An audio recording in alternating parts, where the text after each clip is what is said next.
kazi ni yako? Aliuliza Mashauri. Kwa nini unauliza? Ewe sio Mashauri wanaosaidia.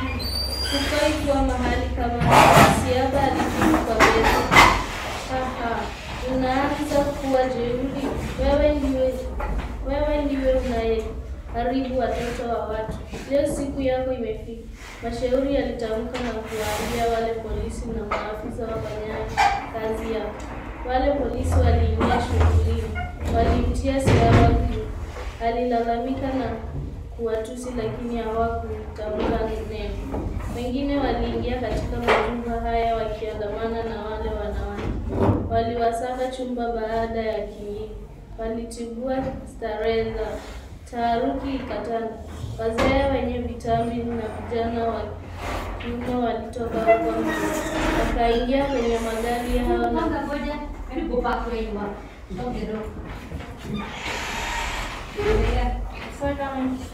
na kuyoyomea walipotoka. Katika vyumba vingine, wasichana hao walidinda kutoka. Ikawa polisi wakatoa kwa nguvu. Wote wakajumuika mbele ya kile kidimbwi na kupewa maagizo. Baadhi ya hawakufurahi. Wakaanza kulalamika na kwa vinywa vipana. Kwani mnatupeleka wapi? Mna pesa za kutununulia chakula, mavazi au hata vipodozi? Mmoja alisema, nyie polisi ni wasakaji kama sisi. Mbona mnatuharibia kazi? Mwingine alitamka. Hakuna aliyewasikiliza. Mangwasha na Bungulu walijaribu kuwatuliza. Waliwanasihi kutoka mahali pale. Walikatalia humo, ilibidi watolewe kwa nguvu na viboko juu. Kelele zao zilihanikizwa. Majirani wakafika kuona kinachoendelea. Wengine walijua biashara iliyokuwa ikiendelea pale, lakini waliogopa kutoa habari kwani walimwogopa Siaba sana. Hivyo wakamwacha kuendeleza hujuma yake. Gari aina ya minibus liliwasili. Wale wasichana wakatupwa ndani na vifurushi vyao wakiwa bado wanalalama. Majumba haya yalitiwa kufuli na mabawabu waliokuwa hapo wakatimuliwa. Siaba alitupwa korokoroni asubiri mashtaka ya kuwaajiri watoto wadogo kufanya biashara ya ukahaba. Wasichana hao walipelekwa kwenye afisi ya huduma kwa vijana. Huko walisajiliwa na kupelekwa makwao. Walipewa onyo kali wasionekane mahali pale. Wazazi wao pia wakaandamwa na maafisa hao ili kuchukuliwa hatua za kisheria. Baadhi ya watoto hao walikuwa wametoroka shule, lakini yale yaliyomhuzunisha Mangwasha zaidi ni kwamba wachache wao waliletwa pale na mama zao. Hao walikubaliana na Siaba wapewe kiasi cha pesa kutokana na kazi hii. Ulitima umewaingia kiasi cha kuwachuuza mabinti zao wachanga, Mangwasha alitamka kwa mshangao. Wale waliotoroka shuleni ilhali wazazi wao walikuwa na uwezo walirudishwa makwao. Wazazi wakapewa maonyo na maagizo. Wale wasiokuwa na pahali pa kwenda waliwekwa kwenye makao ya watoto. Serikali ikahimizwa kuwasaidia ili warudi shuleni. Ajabu ni kwamba wakati haya yote yalipokuwa yakiendelea, Temi na Sergilu hawakushughulika. Walijua ni hatia kuwatumisha watoto, lakini walijua pia hakuna mahali ambapo Siaba angeenda. Mashauri na Lonare waliingia katika majadiliano ya faragha baada ya kugundua kwamba Siaba aliachiliwa siku hiyo hiyo aliyotiwa ndani. Kisha alitoweka ghafla. Hawakumwona kwa kipindi kirefu. Wakajua kuwa ile ni mbinu iliyotumia kila mara baada ya kufanya uhalifu. Lonare na Mashauri walitaka kuonyesha vitendo vyao. Aliamua Mashauri aende kumkabili baba yake kuhusu kadhia za Siaba. Amtishe kwamba ataulinda uovu wake wote kwenye magazeti. Hapo umma ungemhukumu na kumfunga. Kama hangepata tena pahali pa kujisitiri. Mashauri alijua pahali ambapo angempata mzazi wake. Alifuuza hadi nyumbani kwake. Kwa bahati nzuri, akamkuta sebuleni akifuatilia matukio ya kampeni za uteuzi kwenye runinga. Mzee alipomwona alishtuka. Alisimama ghafla na kumkaribisha kwa furaha.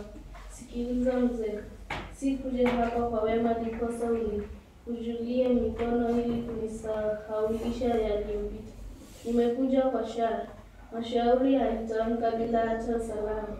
Haya, niambie, shari ni lipi? Sagilu alitamka na kuketi. Huyu kicheche wako anayeitwa Siaba asipokoma kuharibu watoto wa nchi atamtumbukia nyama. Tukimkamata hatutamfikisha kituoni. Tutamshughulikia sisi wenyewe. Nawe habari zako zote chafu tutazianika magazetini. Nakupa onyo, maana tunajua mnayofanya naye. Kijana, chunga kinywa chako, nitakulaani. Wewe ndiwe uliyelaaniwa na umma wote wa Machue, Mashauri alisema, kisha akachomoka kutoka pale midili ya mshahara. Alijua maneno yake yalimchoma mzee na bila shaka yangemfikirisha. Akajua pia kwamba amegonga. Mambo yakazidi kumtokea puani mzee Sagilu. Ama kwa hakika, mzigo wa mwiba hauchukuliki. Siku ya uteuzi ilifika. Ikawa wananchi wengi kutoka katika vyama vyao kwenda kuwateua waliowarudisha. Matokeo ya uteuzi yalitangazwa. Wafuasi wa Mtemi Lesulia walishangilia alipoteuliwa bila kupigwa kuwania kiti cha mjini katika chama cha mamlaka. Nani angethubutu kupigana naye? Lonare aliweza kuwapigu washindani wake akaibuka mshindi. Yeye ndiye atakayepeperusha bendera ya chama cha ushirika katika kidubwe cha uchaguzi wa Mtemi. Shangwe na nderemo zilisikika katika kambi hizo mbili asili. Katika uteuzi huu, Sagilu alishindwa na mpinzani wake katika chama cha mamlaka. Huyu alitia sahihi ya kumstaafisha kutoka katika safu ya siasa. Mzee huyo alisononeka zaidi aliposikia kwamba mwanasheria Mwamba aliteuliwa. Ndiye atakayegombea kiti cha Mnatano kupitia kwa chama cha ushirika. Sagilu na zaa ilimvaa. Mawazo yakamsonga kiasi cha kumtia kiwewe. Ati Mwamba umeshinda uteuzi? Aliwazoea tubabu. Kabua wataiweza vipi? Acha asubiri kurambishwa sakafu wa mteuliwa wetu. Alimwambia mkewe. Mteuliwa gani? Yule anayekushinda. Nilikuambia wasiwapoke watu mali yao. Soma kile kimeandikwa, rudia. Mteuliwa gani? Yule aliyekushinda. Nilikuambia wasipoke watu mali. Usiwapoke watu mali yao. Sasa umeona? Mkewe alitamka kwa amani. Sagilu, utatia uso wapi waki? Na kila lisemalo mtaani linahusu uovu wako. Usinitie kiwewe zaidi. Mwanangu, wewe na mwanao ndio mliosababisha izara hii. Ama ujui? Mkewe alimtazama akatoa kicheko. Lakini ndani ya kicheko hicho alihisi uchungu kutokana na yale ambayo yalimfika moyoni. Kilikuwa kicheko cha uchungu. Kicheko kilichoashiria mwanzo wa mwisho wa heba yake. Miezi minne iliyosalia kabla ya uchaguzi mkuu haikukosa vitimbi, hasa kwa wale waliopoteza viti vyao baada ya uchaguzi. Siku moja alipokuwa akirejea nyumbani akiwa na bunduki, Mangwasha alimwona mtu kama Sagilu kwa mbali. Nyuma yake alifuatwa na umati mkubwa wa watoto wa shule. Wanawake hao waliwafuata kuona ni kitu gani kilikuwa kikiendelea. Walipigwa na butwaa. Sagilu alikuwa akiongea peke yake. Mara ainame na kubongoa, mara apige makofi na kucheka peke yake. Alipobongoa Alipogongoa, watoto walimcheka huku wakimfuata na kumtania. Mama yangu, zimeruka, kichaa kimemvaa, amekuwa majununi maskini, maskini mzee wa watu, alitamka Bunguzi kwa huzuni. Ukifanyia watu maovu, haya ndiyo hukufika. Akili zitaenda likizo ndefu, nawe utabaki kucheka na kivuli chako. Msiba wa kujitakia huu hauna kilio. Mangosha alitamka. Tazama vituko wanavyofanya. Siamini macho yangu. Bunguzi alitamka kwa masikitiko. Sagilu alipita karibu nao. Alisimama kisha akawatazama. Umayamaya ule wa watoto nao akasimama. Ulikenua meno akatazama juu na kutoa kicheko kirefu. Kicheko hicho kiligeuka na kuwa kilio. Akalia kama mtoto aliyenyang'anywa kaimati. Kisha aliwakazia akina Mangosha macho huku akibubujikwa na maneno yasiyoeleweka. Yep.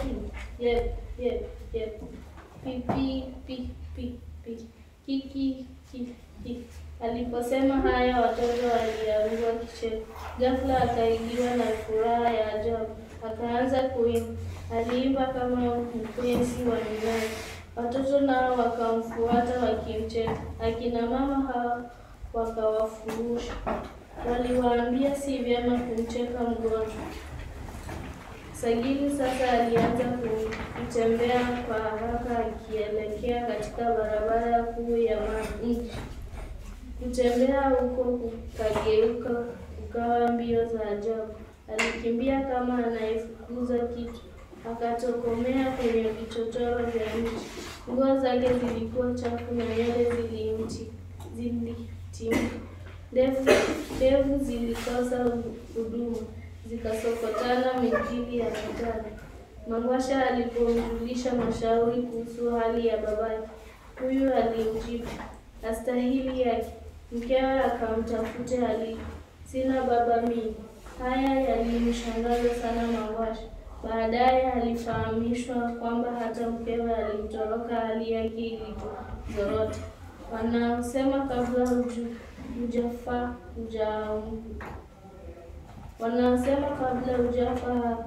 hujaumbika hawakukosea. Ni kawaida ya dunia hii kuchakaza watu kwa kadri wanavyoishi siku baada ya siku. Jioni moja, Daktari Lova alipokutana na rafiki Mashauri katika mkahawa mmoja mjini. Marafiki hawa walifurahi kukutana.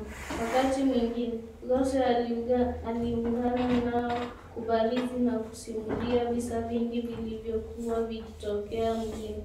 Siku hii mazungumzo yao yalimhusu Nazia, mke wa Mtemi Lesbia, mamange Goswe. Nazia alikuwa amehodhi mali nyingi sana za umma, lakini alikuwa akirudisha polepole gawira aliyoinyakua ili watu wazidi kumuunga mkono mume. Kulikuwa na jengo moja refu sana katikati ya mji. Hili alinyakua kutoka kwa mlowezi mmoja aliyefurushwa na kurudi makwao. Maafisa wa serikali walihusika na hadi sasa walitaka jengo limiliki na serikali. Nazia alibadilisha jina la jengo hili. Sasa lilijulikana kama Skyline Mall na Nazia alimiliki kinyume na sheria za nchi. Akipokonya jengo lile hatapotewa mali. Nasikia anaugua ugonjwa wa schizophrenia. Alitamka Lova. Ni ugonjwa gani huo? Mashauri ni ugonjwa wa akili kuchanganyikiwa tu. Labda yeye ni kutokana na wahaka kwamba huenda akapoteza lile jengo. Alijibu Lova. Ile si mali yake, alinyakua. Kwa hivyo hata akiweka mawakili wote matuo kumwakilisha, atashinda kesi. alitamka mashauri. Nasikia kila mara anapelekwa huko na dereva wake kuhakikisha kwamba gawira yake haijachukuliwa. Baba alitamka kwa kicheko. Kisa chake kinanikumbusha historia niliyosoma shuleni. Wewe hukusoma historia kama mimi. Niligemea sayansi zaidi, Mashauri alimwambia Robo. Of course, ndiyo maana nimekuwa daktari, Robo alisema na kucheka. Katika nchi ya Ufaransa zamani kwenye karne ya 18, kulikuwa na mfalme aliyeitwa Louis wa 16. Alitawala Ufaransa kwa mkono wa chuma. Alifutarisha watu, akakausha hifadhi ya pesa za serikali. Isitoshe, alitumia pato la nchi kucheza kamari hadi kuchukiza umma uliolipa kodi. Raia walianza kula majani na matunda ya mwituni. Matumbo yao yakaanza kuwasi, yakawa yanaguruma sana. Mgurumo huo ukapanda kifuani, ukasheneza nyoyo zao ghadhabu. Mashauri aliendelea kusimulia. Maajabu hayo yalitamka Robo kwa mshangao, na bado mshindo huo ukapanda kichwani, ukawafanya wengine kupagawa. Ndipo walipochukua mabango yaliyokashifu mfumo wa utawala huu. Mkewe mfalme aliitwa Marie Antoinette alipenda mapambo sana. Bangili zilijaa mkononi hadi kufikia kwenye kifuko cha mkono, na msidhani nyingi za plastiki au vyuma vya zamani duni wanavyovaa wanawake wetu mitaani. Zilikuwa bangili za fedha na dhahabu safi iliyofuliwa. Herini ziling'aa kwenye dera za masikio. Usiseme harufu nzuri za manukato. Alipopita njiani, aliacha harufu nzuri ya manukato iliyodumu hadi siku ya pili. Kisha manukato ya bei kaka, talk of designer perfume, si mkokorofiko unaotumiwa na warembo wao. I say, unasimulia kama ambaye uliishi karibu na alitamka kwa kicheko. Wewe hujui masimulizi ya jadi yanagubika kweli ndani yake. Tulia nikusimulie jinsi wafuasi hawa na ulimwengu walivyoishi maisha ya kawaishi. Mashauri alitamka kisha akaendelea. Vikasha vyake vya mapambo vilijaa hadi komodo, vikawa havifungiki. Ndugu yangu, amini usiamini, alijitanda kitambaa kubwa kichwani hadi ilibidi fremu za mlango zipandishwe ili atoke nje. Akamlazimu mfalme huyo kupandisha hata paa la nyumba. La haula, Robo alimaka. Unadhani raia walipochoshwa na ufasiki wa maisha ya mfalme wao walifanyaje? Sijui. Walimvamia kisha wakamkamata pamoja na mke wake, wakawaangamiza pamoja na mafasiki wengine wa utawala wake, na mfananisha mama Nasia na yule malkia. Ni mama ambaye anapenda mapambo na maisha mazuri, lakini sasa ametaharuki, maanake hajui matokeo ya uchaguzi yatakuwaje. Matendo yake ndiyo yatakayokuwa mashukio yake. Mashauri alikauliza. Hapo umesema, mwana historia, dunia ni rangi rangi. Leo uko juu, kesho unagaragara kwenye liti la mateso, aliongeza Robo. Walipokuwa wakielea katika kumbukizi za historia, Mashauri alipigiwa simu na Romani. Aliruka kama mkizi. Hakujua simu ilihusu nini. Alipokea kwa furaha, lakini ghafla furaha hiyo ilikatika na kuipisha huzuni. Mwisho alibaki kuitika tu, ndiyo. Alipomaliza kuongea na Romani, Alishusha pumzi akatazama juu kwenye dari kama ambayo huzuni yake ilitoka huko darini. "Aisee, mbona hivyo? Kuna nini?" Longo alimuuliza rafiki. "Ni mzee Sagini. Sasa keshaanza kuvua nguo hadharani na kuchokora mapipa. Ameshahitimu wendawazimu. Yuko karibu kupata shahada." Mashauri alitamka bila kujali. "Sikiliza, my dear friend. Yule ni mzazi wako hata usimtani. Wewe hujasikia kosa moja haliwezi kumfukuza mke. Enda kumsaidia upate baraka. Ikiwa umefikia kiwango hicho, naona sina njia nyingine." Mashauri alisema kwa shida. "Nenda ukajifichie aibu. Watu watapita wakikusema." Mwangalieni kijana mzima aliyesoma na babake akiwatembea uchi. Aibu kubwa kweli. Longo alitamka. Waliandamana na kuondoka. Mmoja akiwa na mawazo mazito na mwingine akijuta kuzaliwa na mtu kama Sagini. Mashauri alimwokoa mzazi wake barabarani alipokuwa akizurura, akampeleka hospitali. Madaktari walizuru kumkagua na kumtafutia mapona.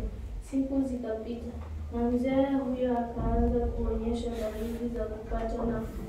Akili ilianza kurejea hali yake ya kawaida. Mashauri alimshauri afikie daktari wao kusimamia matibabu ya mzazi wake. Alihudumu pia katika hospitali hiyo. Kwa hivyo, angeweza kuwasaidia. Longo alitambuliwa kuwa daktari mwengi sana katika kazi yake mjini Tarime. Katika pitapita zake za kumchunguza mgonjwa, Daktari Longo alimsabai Sagini. Akashangazwa na majibu yake. Hakuamini kwamba Sagini alikuwa amepata fahamu zake sawasawa kiasi cha kumtambua. "Oh, mwanangu Longo, ni wewe? Naomba msamaha kwa yote. Tulia, mzee. Muhimu ni kwamba unaendelea kupata nafuu. Usahau yaliyopita. Tugange ya sasa na yajayo." Longo alimkatiza usemi. "Nimefurahi umenitambua. Mwanangu, nisikutambue kwa nini? Mtoto wa Ronaldo, mtu ambaye nilimchasa hata kumpangia mauti. Leo hii mwanangu." Sagini alitamka lakini hakumaliza usemi wake. Machozi yalianza kumtoka. Akajaribu kuinuka kutoka kitandani, lakini Longo alimzuia. "Tulia, mzee wangu. Hujapata nguvu za kutembea. Subiri upone kwanza." Longo alimtuliza. "Mashauri yuko wapi?" Sagini aliuliza. Alimuita kwa nguvu hata kushangaza wagonjwa wenzake. Mashauri?" Longo alimtuliza kwa kubembeleza kama mtoto. Alitulia lakini alitaka sana kumwona mwanawe. Mashauri alimtembelea kwa nadra na kila alipofika. Hakuongea mengi na babake. Hakujua kwamba mzee huyo angeweza kumtambua. Huenda hata aliogopa ile hali kwamba angemtambua. Alipokuwa anaendelea kuelezea pale akimwita mwanawe, Mashauri aliwasili. Alifurahi kumkuta Longo akimhudumia babake. Sagini alipomuona, alianza tena kumwita mwanawe kwa wingi. Alimnyoshea mikono kama mtoto aliyetaka kuinuliwa na mzazi wake. Mashauri alishangaa sana babake kumtambua. "Nisamehe mwanangu, nisamehe." Alianza kulia tena. Aliyakuwa kilio kilichowafanya wawili kutoka katika afisi zao kuja kuona kinachoendelea. Longo alimshauri Mashauri amtulize baba yake. Akaomba kumwacha na mzazi wake. Walikuwa na mengi ya kuzungumza. Mashauri alimwomba kunyamaza ili wasiwasumbue wagonjwa wengine. Sagini alinyamaza. Akapangusa machozi. Ndipo alipomwambia Mashauri kwamba angetaka kumwambia jambo. Mashauri alivuta pazia lililokuwa karibu na kitanda chake. na mwanawe wakawa na faragha ya kutosha. Mashauri: nilikuomba msamaha mara elfu, hukunisikia. Sasa nakuomba tena, umenisamehe mwanawe? Nimekusamehe. Sasa niambie ulichotaka kuniambia. Mashauri alitamka bila kumtazama. Sagilu aliposikia maneno haya alifurahi sana kiasi cha kutokwa na machozi. Machozi ya furaha yalimtiririka. Natumaini sikuja hapa kumtia kichaa tena. Mashauri aliwaza, akasubiri hadi babake alipotulia. Mwanangu, nilifanya kosa kubwa ambalo hakuna mzazi yeyote matuo angethubutu kufanya. Usuhuba wangu na sheria ulikuwa kilele cha uovu niliotendea jamii ya Wakristo. Niliponitupa na mamako kunikimbia, nilijua nimeasi jamii yangu. Ikiwa huko katika dhehebu la Shafiri, nilikuwa nikitabarani katika kiburi na ujinga. Kiburi kilinitwaa, nikawa sioni kosa hata nikionyesha, lakini mwishoni niliamua kulidumisha behewa hilo la upotovu juu ya mwanga, behewa la maasi na maangamizi ya nafsi iliyoshindwa vizuri.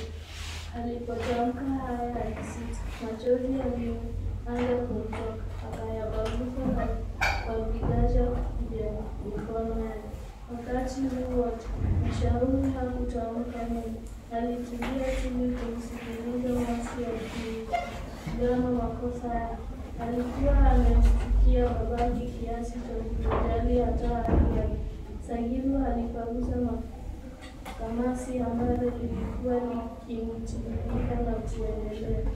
Mwanangu, niliamua kwenda kwetu Muyuni, nyumbani kwa Wakule wenyewe, katika kitovu cha jamii yangu. Nilitaka utakaso kulingana na jadi yetu kwa mwiko huo niliovunja na makuruhusu niliyofanya. Sikuambia mtu yeyote na hadi leo hakuna ajuaye. Najua mwanangu, kila jamii ina vituko vyake vya maasi ambavyo huvunjwa kupitia kwa mila na matariki. Nadhani nilikuambia mambo haya zamani. Hapa alimtazama Mashauri ambaye alitikisa kichwa kukubaliana na yeye. Tabasamu ya ghafla ilichanua usoni mwa Sagilu. Tabasamu iliyodhihirisha wazi kunyanzi usoni mwake. Kunyanzi na kutokana na kila ambaye alipitia. Tabasamu hii ilimfanya Mashauri kuyanyemelea na hisia na huzuni. Alishangaa kwa nini mzee kama muda alisifika matua kufanya mambo ya Mungu kama ya Aidha hakuwa na sifa nzuri, lakini alilofanya lilipigilia msumari wa mwisho katika kasha la majeraha ya wale kasha la aliyowatesa kwa njia nyingi. Nilipotoka Muyuni baada ya tambiko kufanywa na wazee wa habari yetu, nilijihisi salama. Wageni wetu walitoa ukuu. Nikahisi kama mzigo mzito uliobeba ukiinuliwa kutoka mabegani. Nikarudi Tarime, lakini nilipoona jinsi yangu ilivyokuwa ikitawaliwa na kutumikia na serikali, hapa nisita na kupiga kidogo. Lakini baba, ile haikuwa mali yake, ilikuwa mali ya Mungu.